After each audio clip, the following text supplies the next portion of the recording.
संसार शिवलिंग की भावना आज चर्चा करेगी। मोह रूप मृग तृष्णा जगी में मिथ्या जल चमके। मृग चेतन नित्य भ्रम में उठे उठे दौड़े थके थकी के। जल नहीं पावे प्राणी गवावे बढ़के बढ़के मरता।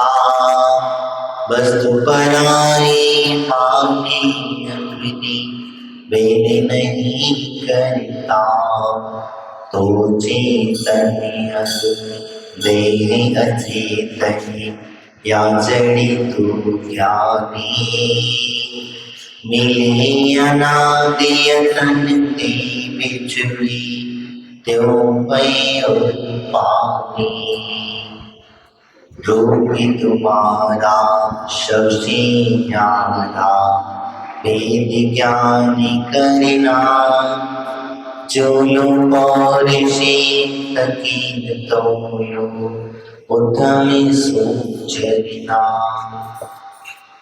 मोह रूपी मृग तृष्णा के जाल में मिथ्यात्व जल चमकता है, भ्रमण करता है। मोह रूपी तृष्णा का जाल है क्या? और यहाँ स्टार्टिंग ही वही हिरण की उपमा देती और हिरण की उपमा जो दी है वो कहती है मृग चेतन हमें उठी उठ उठ दौड़ी थक थक के। हिरण एक ऐसा स्वभाव होता है जब रेगिस्तान की धरती पर हिरण चला सकता है और जब चला सकता है तो वहां चमकती हुई रेत में उसे पानी नजर आता है।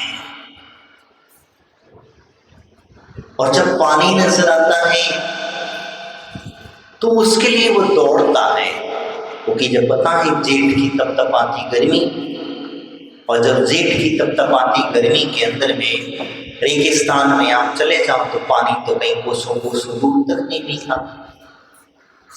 और जब कोसों दूर तक पानी नहीं मिलता है तब तृष्णा की वशीभूत होकर के मृग जो है यानी हिरण जो है वो पानी की तलाश में निकलता है। और निकलता है तो निकलते समय वह भावना तो उठा लेता है कि चलो थोड़ी देर और आगे मिलेगा। अब जैसे जाता है और रेत में जब धूप की दोपहर की गर्मी थी अब उसमें चल गया, चलता है आगे। जैसे जैसे उसकी दृष्टि पड़ती चले जाती है वैसे वैसे उसे पानी नजर आता चला जाता है। लेकिन जब बगल में पहुंचता है देखता है तो पानी नहीं, वहां तो रेत नहीं। तो वह मिथ्यात्व जल के चमक के चक्कर में मिथ्यात्व जल है तो नहीं है लेकिन चमक लग रही है। इसी प्रकार से हम लोगों के लिए यहाँ पर कहते हैं कि मृग चेतन है। ये चेतन क्या करता है? मिथ्यात्व चमक के चकाचौंध में फंस जाता है। वह देखता है बेटा में सुख है, पुत्र में सुख है, पुत्री में सुख है, पत्नी में सुख है, माता पिता के पास सुख है, बुआ के पास सुख है, चाचा के पास सुख, ऐसे जाकर के भटकता है। धन दौलत में वो सुख मानता है, मृग भटकता है। क्या करता है? जैसे मृग पानी को देखने के लिए पानी को देख करके चमकता है, भ्रमित हो जाता है, मिथ्यात्व फंस जाता है, वैसे ही हम जिनके सुख समझते हैं उनसे जब सुख नहीं मिलता तब कहता है कि अरे मैं तो फालतू फंसा हुआ था, मैं तो फालतू फंसा हुआ था, मैं तो बेफिजूल में ही पड़ा हुआ था। इनके पास जिसके पास भी गया वहां भी मुझे सुख ना मिला। मैं जिस सुख को पाने के लिए चाह कर रहा था वहां जहां भी गया जिसके पास गया वहां तो दुख ही मिला। ऐसे ही मृग चेतन जब गया आगे जाकर के देखा तो वहां जाने के बहुत प्यास लगी थी, तीव्र प्यास लगी थी, लेकिन बेचारा क्या करे। संतोष जब जाकर के देखा अरे ये तो रेत है, तो रेत है तो क्या करेगा, और आगे बढ़ेगा। और ऐसे धीरे धीरे करते इतना बढ़ जाता है, इतना बढ़ जाता है कि वह आखिर में व्यास के वशीभूत होकर के कंठाग्रस्त प्राण हो जाते हैं और वो अपने प्राण छोड़ देता है, चले जाते हैं। हम भी वही होता है, हम भी जिस सुख के चक्कर में अपने प्राण छोड़ देते हैं, अपने परिवार को छोड़ने के लिए, पारिवारिक सुख के लिए, परिवार की व्यवस्था के लिए, परिवार के सुख सुविधाओं के लिए, स्वयं की सुख सुविधा में सुख ढूंढने के चक्कर में वह अपने भी प्राण छोड़ देता है और अंत समय वह छोड़ करके चलता बनता है। यही कह रहे हैं कि मृग चेतन नित्य भ्रम में उठ उठ दौड़े, थक थक के फिर उठता है। यही प्रक्रिया फिर चलती है। परिवर्तन हुआ, देह की परिवर्तन किया, दूसरी पर्याय में चला गया, देव पर्याय में चला गया, वहां जाकर की भी वही चकाचौंध दिखी उसे, वहां भी वही चकाचौंध में फंसा रहा और चकाचौंध के चक्कर में सुख शांति समृद्धि के सुख शांति के चक्कर में फंसा रहा। वो सुख प्राप्त करता रहा, तो मैं देव में आ गया हूं, देवंगनाओं का सुख मिला, उसे और सुख में वृद्धि हो गई, लेकिन भगवान को नहीं याद किया। उसने अपनी चेतना की व्यवस्था नहीं की, उसने नंदीश्वर जाने के भाव नहीं बनाए। भाई नंदीश्वर चला जाता तो हमेशा सम्यक दर्शन को प्राप्त हो जाता, और सम्यक दर्शन को प्राप्त हो जाता तो वहां से नियम से मनुष्य पर्याय को धारण करके मोक्ष चला जाता। यही अनेकांतता की भिन्नता बताती है कि देख जीव तूने अभी तक जिनको अपना मान करके बैठा है, तू अभी इन सबसे भिन्न है, सबसे अकेला है, ये तेरे साथी नहीं है। तो इन्हें साथी समझ जरूर लिया है, लेकिन तेरे साथ में साथी नहीं है। यही कारण होता है तो जब थक गया है फिर दौड़ा, फिर दूसरी गति में चला गया, वहां पर फिर वही व्यवस्था बनाई, फिर थका, फिर आगे चला, फिर दूसरी गति में चला गया। ऐसे 84 का चक्कर लगाता रहा, चारों गतियों में भ्रमण करता रहा, उठता रहा, दौड़ता रहा, फिर थक गया, फिर बैठ गया, फिर चल गया। इस तरीके से उसका जीवन व्यापार होता रहा और चलता रहा। इस प्रकार से कहते हैं जल नहीं पावे प्राणी का पावे, भटक भटक मरता। वो चेतना, वो जो हिरण जो है, वो जो हिरण जब पानी के चक्कर में आगे लंबा दौड़ा चला जा रहा, जब पानी नहीं मिला तो क्या करेगा बेचारा, जब पानी नहीं मिला, जल नहीं मिला उसे तो क्या करेगा, करण, क्योंकि जितना भागोगे, अब आपको जब भूखा रखा जाए, आपको प्यासा रखा जाए, फिर आपसे कहा जाए कि भागो, कितना भागोगे, 1 घंटा 2 घंटा 3 घंटा, हाईएस्ट हो गया तो फिर तक आप भूखे रह करके भाग लो। दोपहर के बाद तो आपके पेट में चूहे दौड़ने लग जाएंगे, कहेंगे भैया पहले कुछ खिला दो, बाद में पकाना, अब इसे कुछ दे दो, नहीं तो ये अभी गिर जाएगा, पता नहीं कब गिर जाएगा, कब लुढ़क जाएगा, कब क्या हो जाएगा, इसकी कोई गारंटी नहीं। अब दे दो इसे, भोजन दे दो, नहीं तो अब चलने वाला काम नहीं है। तो शरीर मांगता है, सब शरीर कहता है, तो फिर आत्मा कहता देखो अगर इसे तुम भोजन दे दोगी, भर दोपहरी में भोजन दोगे तो ये पेट खराब हो जाएगा, फिर और परेशानी खराब हो जाएगी, अब सोच समझ के देखना, और त्याग कर दोगे तो तुम्हें एक उपवास का फल मिल जाएगा। आधा दिन तो निकल गया, आधा और बचा है। सुबह के दोपहर तो हो चुकी है, दोपहर की शाम भी हो जाएगी, ऐसे तैसे करके गिनते पढ़ते हो जाएगी, और जब शाम हो गई है तो रात भी निकल जाएगी, सो करके जैसे भी होगा कैसे भी करके उसे निकाल। यही कहते हैं कि जल नहीं पावे प्राण, जब जल नहीं मिलता है वही होता है कि अपने प्राण निकाल देता है, उसकी प्राण निकल जाती, इसी कारण से भटक भटक करके मरता है। इस संसार की चारों गतियों में भटक भटक करके मर रहा है, भ्रमण कर रहा है, चारों गतियों में भ्रमण कर रहा है। इसीलिए क्यों कर रहा है तो कहती बस तू पराई माने अपनी भेद नहीं करता। क्यों कर रहा है? जिस वस्तु का तुम्हारा कोई अधिकार ही नहीं, वो तुम्हारी है ही नहीं है, तुम बेफिजूल में उसे अपना मान करके बैठ गए। बेफिजूल में आप चोरों से संरक्षण कर रहे हो, बेफिजूल से आप लोगों से बचाने के लिए उसके लिए नए नए तरीके से अपना दे, उसके लिए नए नए अच्छा सुंदर सुंदर मकान बनाते हो, उसमें उसको सुरक्षित रखने के लिए। कौन है? ये शरीर है, इसे रखने के लिए हम क्या नहीं करते और कैसे कैसे कुछ कर्म नहीं करते हम, यही समझा रहे हैं। वही कह रहे हैं कि भैया सुन ले, समझ ले, विचार कर ले थोड़ा सा कि तू अगर पराई वस्तु को अपना मान करके बैठ गया है वो तेरी नहीं है। जब तेरा शरीर ही तेरा नहीं है तो पराई वस्तु की बात क्या करते हो? जब शरीर ही तेरा नहीं है, जब शरीर ही तेरा साथ नहीं देता है, शरीर ही तुझे छोड़ करके चला जाता है तो उसे एक ना एक दिन छोड़ना पड़ता है। तब फिर होनी पराई वस्तु की किसकी बात करते? रुपया पैसा, धन दौलत,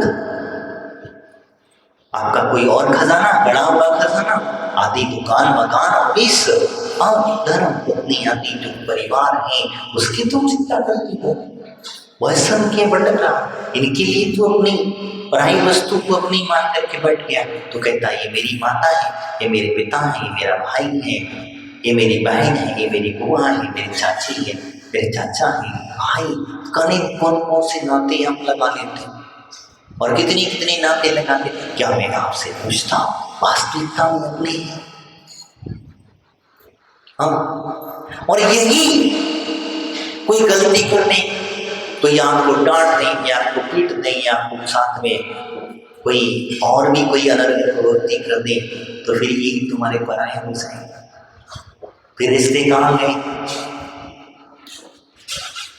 फिर वो रिश्ते कहाँ चले गए? बताओ। मरुभूमि का जीव जो है, जो ब्राह्मण पार्श्वनाथ भगवान का जीव और जो से दोनों भाई तो थे, पूर्व के अंदर एक छोटी सी स्त्री के चक्कर में, वो स्त्री के चक्कर में जो है उस मरण को प्राप्त हुए, दोनों में बैर भाव बन गया। क्या कारण बना? एक स्त्री कारण बनी।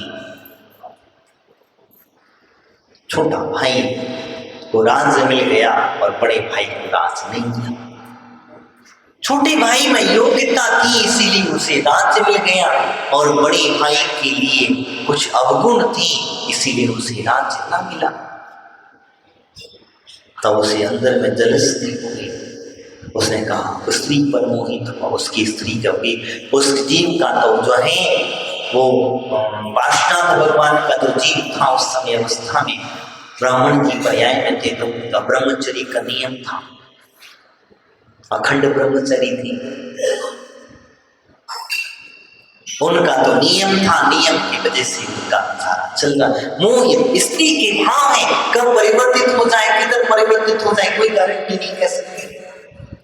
कब बदल जाएगी तो पता चलता है, आपको पता होना चाहिए। मैं आपसे कहता हूँ वही स्त्री है, कोई अलग नहीं है, वही आपकी माता है, वही आपकी बहन है, वही आपकी बुआ है, वही आपकी और भी चाची है, वही आपके सारे रिश्ते नाते। आप बताओ अंतर कितना है? भावों की खेलता देखने बता रहा हूं।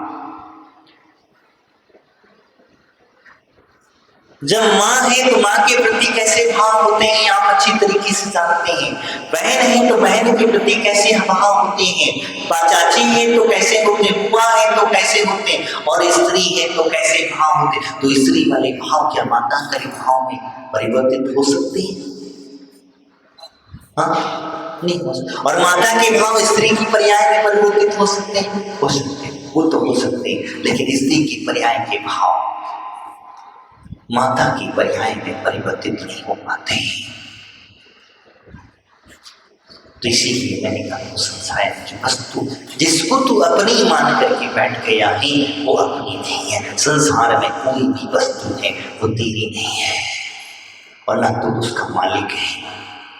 और तू मालिक अगर अपने आप को मानता है तो फिर तेरे जाने के बाद उस दूसरे साथ में क्यों नहीं ले जाता? तू कहता है मैं मालिक हूं, चाहे वो धन का हो, चाहे परिवार का हो, किसी भी चीज का लिख के चला जाए। ले जाने की बात आई तो मुझे एक बात याद आई। एक बार एक व्यक्ति अपने गुरु से झगड़ा कर रहा था। वो अपने गुरु से झगड़ा कर रहा था। वो कह रहा था नहीं, मैं तो कुछ ना कुछ लेकर के ही जाऊंगा और तुम रास्ता बताओगे। झगड़ा करने का मतलब, वो कह रहा रास्ता तुम बताओगे, ले जाने का मार्ग, मैं जितना सारा धन दौलत जितना लिख रहा है ये सब लेकर के जाऊंगा। गुरु बड़ा आश्चर्यचकित हुआ, कह रहा कैसे समझाऊं। बड़ी चिंता में था, बड़े कैसे बहुत समझाने की, अच्छी तरीके से समझाने की कोशिश। उन्होंने कहा अच्छा एक काम करो, तुम सारा धन खजाना लेकर के जाओगे? बोले हाँ। पक्का? एकदम गारंटी के साथ में? बोले हाँ एकदम लेकर के। मैं नहीं छोड़ूंगा, 1 रुपया नहीं छोड़ूंगा। यहाँ किसके नहीं छोड़ूंगा? मैंने इतनी मेहनत से कमाया है तो मैं क्यों छोड़ूं यहाँ पर? अच्छा तो मेरा एक सुई धागा ले जाओगे, क्योंकि वहां स्वर्ग में फटे हुए कपड़े मिलेंगे, तुमको सीने के लिए तो कुछ सुई धागा चाहिए, वहां सुई धागा नहीं मिलता है। तो तुम इतना सारा सोना और चांदी लेकर के जाओगे जिसके साथ मेरा एक सुई धागा मिले। बोले पर महाराज जी तुम, गुरु जी बोले तुम कैसे सटे आ गए हो? समझना, अभी तक क्या कह रहा था, क्या तुम सटे आ गए हो? तो सुई धागा कोई स्वर्ग में लेकर के जा सकता है? और खुद क्या कह रहा है, मैं तो सब कुछ लेकर के जाऊंगा। यही कारण होता। तुझे क्या क्या जो पढ़ाई वस्तु है उसे जवाब न मान, तो अंत में होता यही। तो ना तो गुरु जी के सुई धागा जाते हैं और ना ही शिष्य का खजाना, सब यही का यही पड़ा का पड़ा रह जाता है। क्योंकि ये संसार का नियम है, यहाँ पर जो कुछ भी मिला है इसकी सुख सुविधाओं का अनुभव कर लो, इनकी भोग में ले लो, आप अपने यूज में ले लो, और यूज में लेने के बाद में इसे यहीं पर छोड़ करके चले जाना। जैसे युजंत्र विलास की तरह, युजंत्र विलास है ना, युजंत्रों के बर्तन बर्तन आपने यूज करो और फेंक दो, बस ऐसे ही छोड़ के चलो। इस शरीर का यूज करना और यूज करके इसको यहीं के यहीं छोड़ करके चले जाना है। तो इसीलिए इस बीच में कैसे यूज करना, तुझे धर्म करके, पूजा पाठ करके, नियम धर्म आगे लेकर के आगे कहते हैं तू चेतन और देह चेतन, या जड़ तू ज्ञानी। वो समझा रहे हैं, आपसे कह रहे हैं कि भैया विचार कर, ये तू जड़ है, तू चेतन है, ये शरीर तेरा जड़ है, तू ज्ञानी है।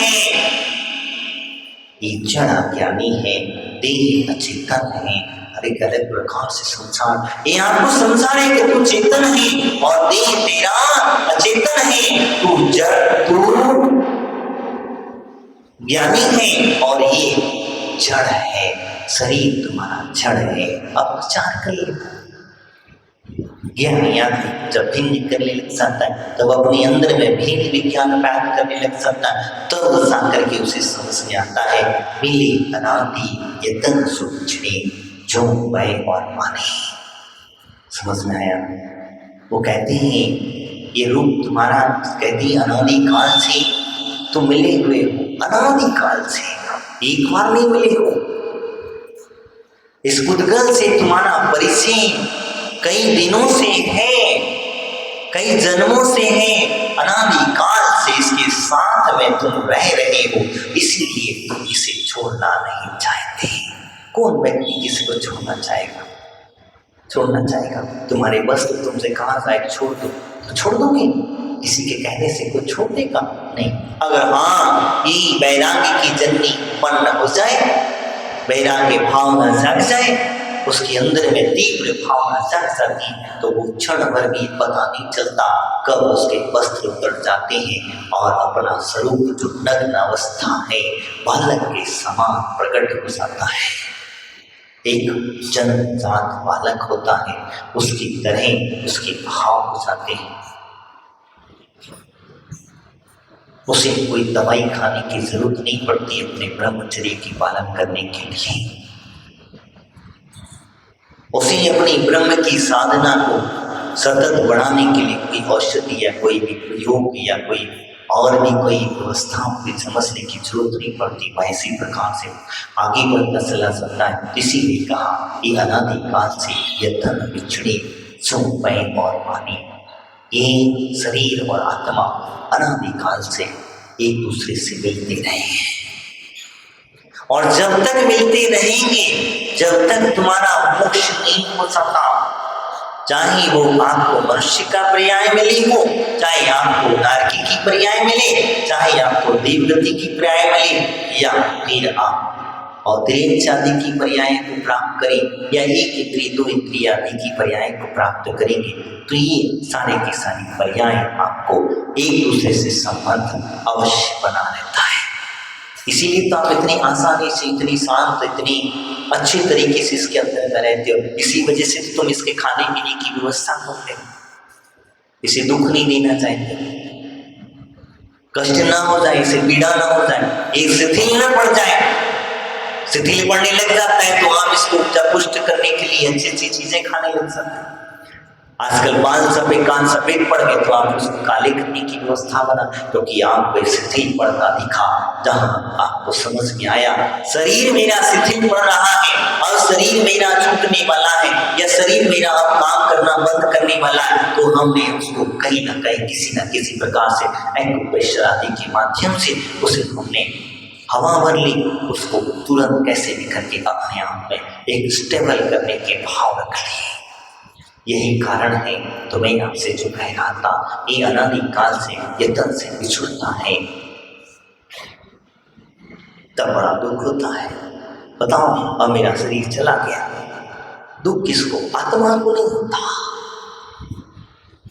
उसके जो चाहने वाले हैं उनको दुख होता है, उनको पीड़ा होती है, उन्हें कष्ट होता है। देखो, बताओ, तुम मुझे छोड़ करके चले गए, और जब बोध हो जाता है कि भैया संसार का नियम है, जाना और आना तो लगा रहता है, संसार का नियम है, इसे कोई नहीं काट सकता है। कर्म जो तुमने बांधा है, पूर्व में जैसा कर्म बांधा था, उस परिणाम स्वरूप ही तुम्हारा जाना आना लगा रहता है। इसी वजह से तुम्हारा मोक्ष की जो पर्याय है, सिद्ध अवस्था है, तुमने अभी तक वहां का अनुभव नहीं किया, वहां का आनंद ही नहीं पाया। तो इस वजह से आप उससे डरता है, व्यक्ति दूर रहता है, त्याग तपस्या से दूर रहता है। क्योंकि अगर त्याग से आपने कभी किया ही नहीं, जब किया होता तो फिर आगे तुरंत अभी फिर कह लेते नहीं, अब और करेंगे। आज हमें एक उपवास करने में हमारी शक्ति हो गई, हमने एक उपवास हमारा शांतिपूर्ण नहीं पट गया तो हम 2 उपवास करने के भाव रखेंगे, 2 हो गए 3 करेंगे, 3 से 4 करेंगे, पूरे व्रत करने के करेंगे। और हो सकता है वो और भी कई व्रतों पर व्रत करने चला जाता। चारित्र चक्रवर्ती शांति सागर जी महाराज ने पहली बार व्रत की तो ना तो ऐसे व्रत किए कि जिन्हें हर कोई व्यक्ति करने में बड़ा आश्चर्यचकित होता। पूरे जीवन काल में उनकी दीक्षा काल के 27-28 साल की उम्र में, और मात्र 3 या 4 सालों में से बाहर किया, मात्र इतना, बाकी का कोई आहार का व्यवस्था नहीं। तो कहने का तात्पर्य मेरा, और ऐसा नहीं है कि आपको करनी है, तुम्हारे सामर्थ्य नहीं है तो मत करो, कोई जरूरी थोड़ी ना है। शरीर माध्यम है, शरीर स्वस्थ है तो आत्मा स्वस्थ है, और शरीर खराब है तो तुम्हारी आत्मा पे परिणाम भी पड़ता है। फर्क तो पड़ता है। लाख कोशिश करें, लाख समझाएं, लाख तुम्हें हम समय सार बताएं, लाख तुम्हें हम कितने भी ग्रंथों का अध्ययन कराएं, जहां फर्क पड़ता ही पड़ता है, ये कर्म है। और जब कर्म का अंत आता है तो बुद्धि वैसी हो जाती है। इसलिए घबराना नहीं, अपने आप से पीड़ित मत होना। अगर आपको कुछ नया दिखता है या नया अनुभव होता है या नई कोई चीज आपको दिखने लग जाती है तो आप घबराना मत। ये मत सोचना कि नया में दिख रहा है, इस तो हमने कभी देखा ही नहीं, अरे देख लो, नहीं देखा है तो हो सकता है आगे काम आ जाए, इस भाव में नहीं अगले भाव में काम आ जाए, कहीं कभी ना कभी हमें काम आ जाएगा। क्योंकि इसीलिए कहा जाता है, तुम्हें आपसे जो चर्चा कर रहा था कि मिले अनादि यतन से बिछुड़े, जो मई और पानी, रूप तुम्हारा सबसे न्यारा, भेद ज्ञान करना, आत्मा का स्वरूप सबसे न्यारा है। जितना तुम्हें शरीर का जो रूप दिख रहा है, शरीर का जो रूप दिखता है, वैसा कोई रूप नहीं। आत्मा जरूर जिस शरीर में जाती है वैसे हो जाती है, वैसा रूप धारण कर लेती है। लेकिन वास्तविकता जब समझा जाए, आत्मा का अनुभव करोगे, आत्मा को देखोगे, आत्मा को समझोगे, तब तुम्हें लगेगा तुम्हारा ये शरीर भी बेकार लगने लग जाएगा। इस शरीर भी आपको ऐसा लगने लग जाएगा, यार मैं फिर फिजूल में इसके अंदर मैं कैद होकर के पड़ा हूँ। एक कमरे में आपको जैसे बंद कर दिया गया है, वैसा अपने आप को अनुभव करोगे, झटपटाओगे। और जब व्यक्ति झटपटाता है तो कभी कभी ऐसा भी हो जाता है कि कहीं संभल गया तो ठीक, नहीं संभला तो गिर भी जाता है। किसी व्यक्ति को चक्कर आ जाए, किसी व्यक्ति को ज्यादा चक्कर आने लग जाए तो वो क्या करेगा? कोई अगर सहारा दे दिया, किसी ने संभाल लिया तो वो संभल गया, नहीं तो गिर गया। गिर करके कोई बचने वाला नहीं है उसे। और उसमें भी अगर उसे तुम्हें अटैक आ गया, कोई बरसात में रहा, जानकर रहा, और जानकर रहने की वजह से अगर आपको संबोधन आपका प्रेशर कर दिया, दिल पे हार्ट में रख करके उसने जोर से प्रेशर दे दिया, तो हो सकता है आप वापस जा उठे। और ना हो तो कोई पड़े रहे सो पड़ेगी।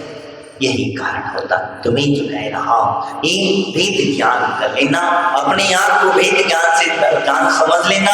और जिस व्यक्ति ने भेद ज्ञान कर लिया, क्योंकि रूप तुम्हारा सबसे न्यारा है, आत्मा का जो स्वरूप है वो स्वरूप बहुत ही अलग है। तो जिसे कोई इतनी सी आत्मा समझता है, कोई किसी प्रकार से आत्मा कहता है, कोई गोल कहता है, कोई अंड कहना में अलग अलग बिंदु की आकर की आत्मा कहता है, कोई यहाँ कहता है, कोई यहाँ कहता है। नहीं भैया, हमारा जैन सिद्धांत तो जैन दर्शन तो कहता है कि सर्वांग में आत्मा भरी हुई है,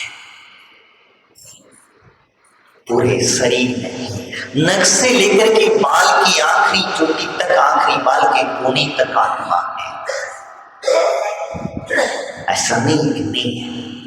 हाँ, अगर इसमें से तुम कुछ बाल निकाल लोगे तो उसके अंदर से आत्मा परमाणु जो है वो वापस निकल करके उसी आत्मा में जाकर के चिपक जाएगी।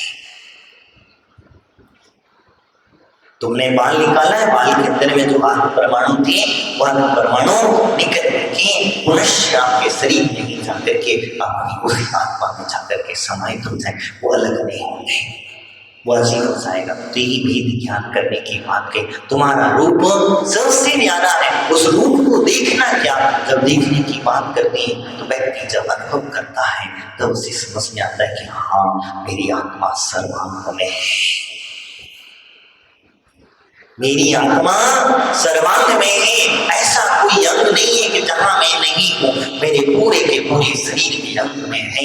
इसीलिए तो कहा जाता है कि भगवान हमारे जब सिद्ध अवस्था को प्राप्त होते हैं तो जिस आखिरी शरीर जैसा होता है, जिस अवस्था से वे होते हैं, उसी अवस्था से वह आत्मा उस कुछ कम हो जाती है। कितना?